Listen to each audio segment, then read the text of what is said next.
I was brought up in a Baptist church, and I was actually baptized when I was 10 or 12, and I was kind of didn't mean a lot. Was actually the last holdout in a Sunday school class, I think. Felt a lot of pressure, and that was that. Reluctant to go to church, that type of thing. And then a situation, our father, my brother's in the back. Love you.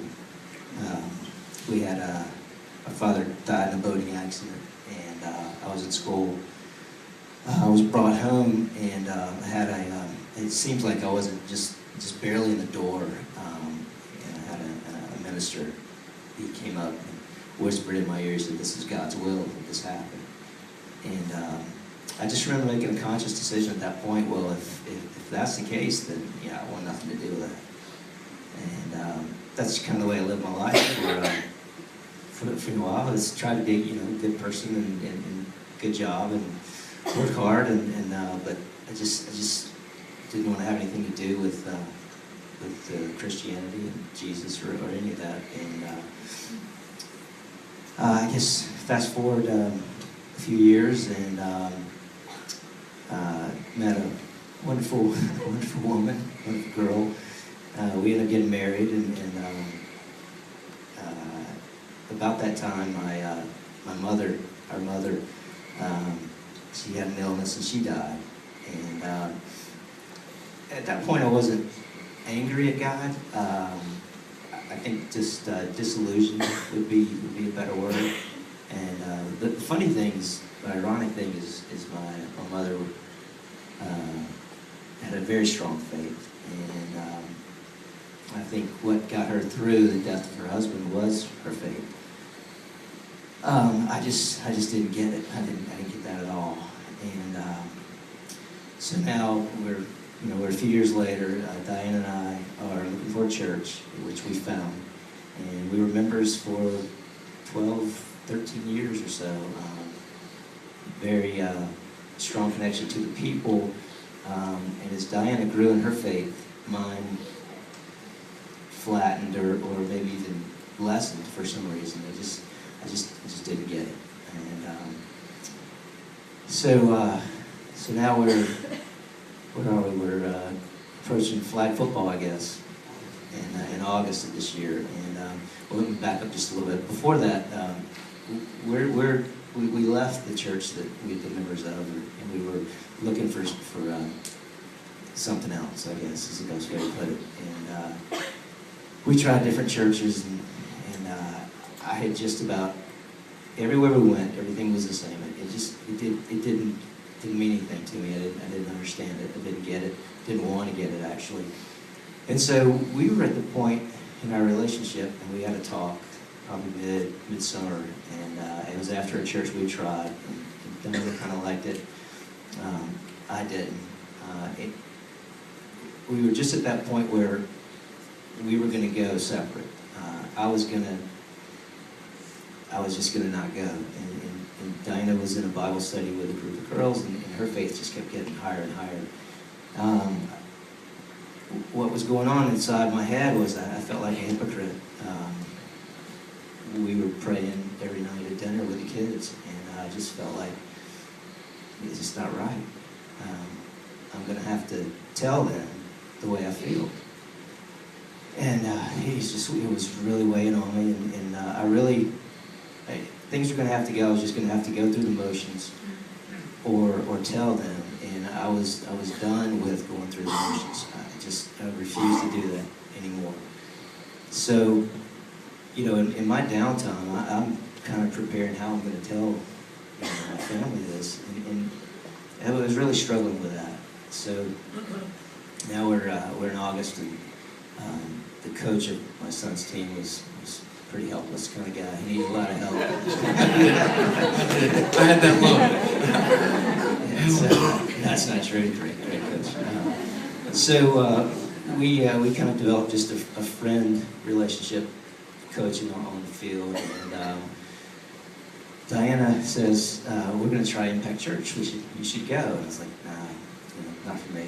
So they go, loved it. Next Sunday they go, love it. And I didn't want to go, that's kind of where I was. So the third Sunday, I think it was Paul, and he says, Dad, you gonna go to church? And I said, he looked right at me and I said, yeah, I'll go. And I just remember sitting right over here, and just something about the atmosphere, the message, the music was everything. Things just kind of stirred inside me, and I heard things that I'd never ever heard before. That God's in pursuit of you, and He never left you, and it really got me thinking. So, let's go. Every Sunday that I was in town, I could be here. I was here, and I had a lot of emotions pouring out of me. Sometimes I couldn't even stand up, and I just remember sitting beside Gray one day, and my head in my hands. I kind of realized what was going on, but I guess I just refused to admit it in some ways.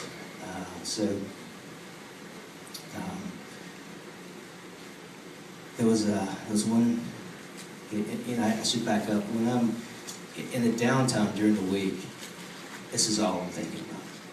It never left me, no matter what I was doing. Running, riding a bike, at work, just anytime it was quiet. And it was the craziest thing. I mean, I could just be out for a jog, and all of a sudden I would just, these emotions would pour out of me, and I couldn't figure it out. I didn't know what was going on. So we had several lunches, and kind of came to understand that what was going on. So about a month ago, I guess, 5 weeks ago, your sermon on a part of you has to die, or your heart has to die. And I just remember just feeling this strong emotion that that's where I was being led, and I took the connection card, I wrote on it, I think I just died today, and I went up and I stuffed it in your pocket and exited the building, which seems to be my tactic of choice when I don't want anybody to see me emotional. So, I really thought that was it, but and the story doesn't end there. I was starting to feel, the first week was great, and then we talked about the next step in life groups and ultimately baptism. And I was ready for the baptism question because I wanted to do it, just to it just didn't seem real the very first time I did it when I was younger. So everything was going good, and then I started having doubts and questions, and is this real? Is this really happening? And I started feeling really inadequate and not a lot of self-worth for some reason. And I never called you up. I really felt like I needed to get through this alone. And we had the baptism coming up, and we were talking about live or videotape, and it was just seems like things were mounting on me, and I just remember last Sunday. It was not a particularly emotional morning for me. Everything was normal. We were all running late trying to go and to go to church, and I just remember at the end of the service with the last song, and it just hit me like a ton of bricks. I kind of told Diane I need to get some fresh air. I went out of the building, and I kind of ran past Diane and went all the way around, back this way. And hands are in my pockets, and I'm just crying uncontrollably. Not really sure what's going on, and I get all the way over here. There's nobody around, and my head's down and walking in circles, and I lean back against the building, and I just started saying it over and over again. Just, I believe, I believe, I believe, I believe. I must have said it half a dozen times. And then it was peace. It was blissful. It was, I laughed. I said, all right, so this is the way it's going to be. You know, I got it. Finally, I got it.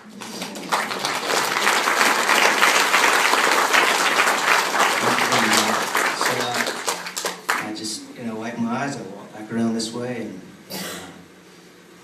just kind of had it felt like the weight off the world. The weight of the world was off my shoulders. That's it. That's a lot. Jeff, I think I told you this the day that we met for lunch that very first time, but my prayer for you was that God wouldn't leave you alone. That God would just stay on you about His love for you. And the questions that you had and the conversations that we had over the next couple of weeks was showing me that you were wrestling with God and just knowing that He was peeling back all of the secondary questions and all the stuff that we don't understand completely, and He was getting you to the core of what it meant to say, I believe. Let all that other stuff go.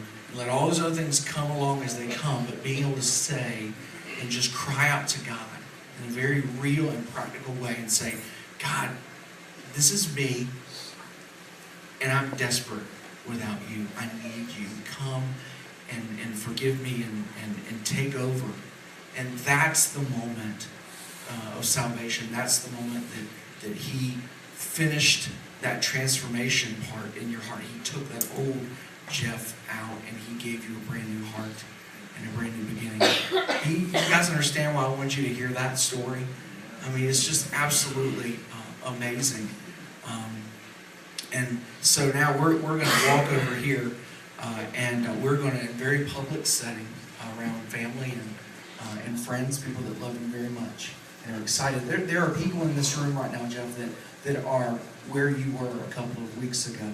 And they're wrestling this thing down, and they don't know exactly what to do next. And your testimony here tonight is a blazing light of direction and helping people understand that this isn't about Jeff, and this isn't about Impact Church. It's about Christ and His intervention into your life. And so we're going to walk over here, and we're going to lay you down in that water as a symbol of the old Jeff dying to self and Christ raising up a brand new you. Jeff, when we were talking in our office, you had talked about being baptized early on when you were younger, and you said, this to you is the moment. This is the real deal. This is your words were, this is for real. And so what's about to happen is a picture of what Christ has already done in you. And it has been my privilege to be a part of that process and watch God do what only He can do in your life. So by coming, you've already given your testimony. It's your desire to live for Christ all the days of your life. And you've already given Him your heart. Is that true? It's my privilege to baptize you, my brother, in the name of the Father, Son, and the Holy Spirit, buried with Christ in His death, raised to walk in the newness of life. Amen.